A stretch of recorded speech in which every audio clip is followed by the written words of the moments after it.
Hello, I'm Reverend Karyn Richards-Kuan, and I'm one of the pastors here at First Church in Portland. Today, I want to talk about light, and I want to talk about care. We just celebrated Epiphany this past Sunday, although technically it is tomorrow. And at the Epiphany, we remember and we're reminded by that star that represented the light of Christ in the world. That same light of Christ was a through line for Christ's ministry, the light that he demonstrated to others, the light that he saw in others. And so it is a through line for us as well as followers of Jesus.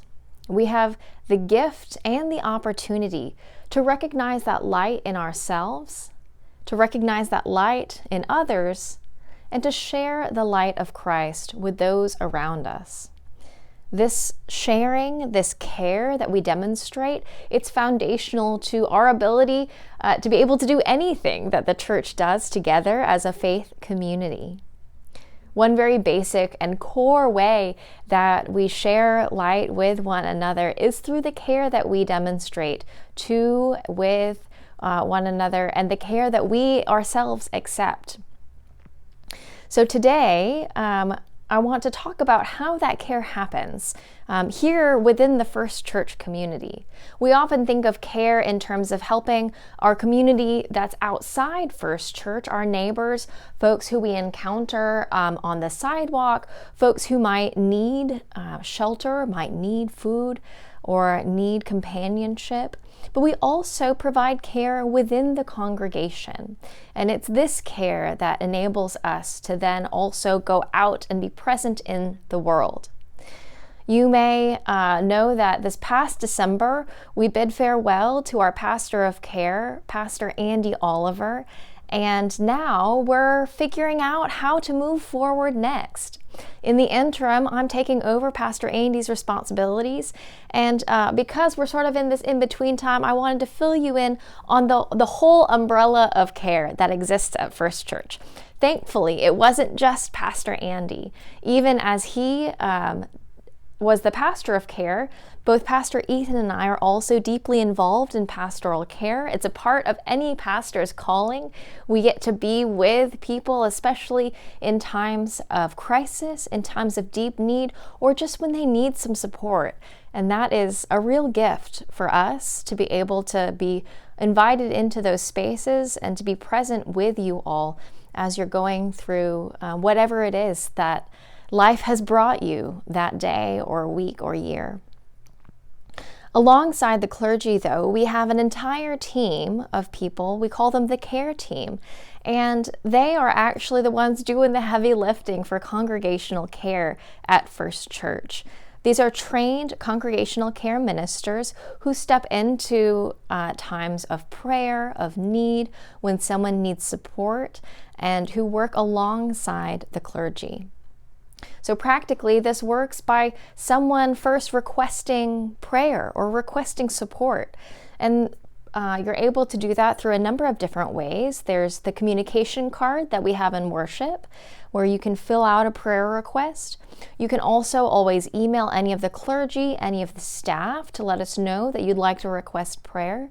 And there's also a form on our website that you can use to do so. Sometimes it happens through conversation, or we learn of a situation that sounds particularly difficult, and we reach out to see if you are in need of prayer or support.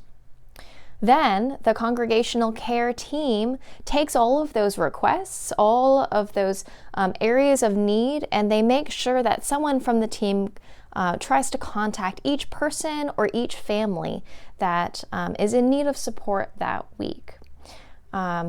There are also some prayer requests that are appropriate to be read out loud during the prayers of the people in worship. We also have a prayer email where some of the prayers, they don't necessarily need contact or support in that way, but they just want a group of people praying over them. And we have a prayer email where some of those requests go for that as well. Most of the time, prayer and support looks like a phone call or an email, but sometimes it also looks like a hospital visit or prayer before surgery or visiting someone who is in hospice or in their home and in need of companionship and just prayer together with someone else.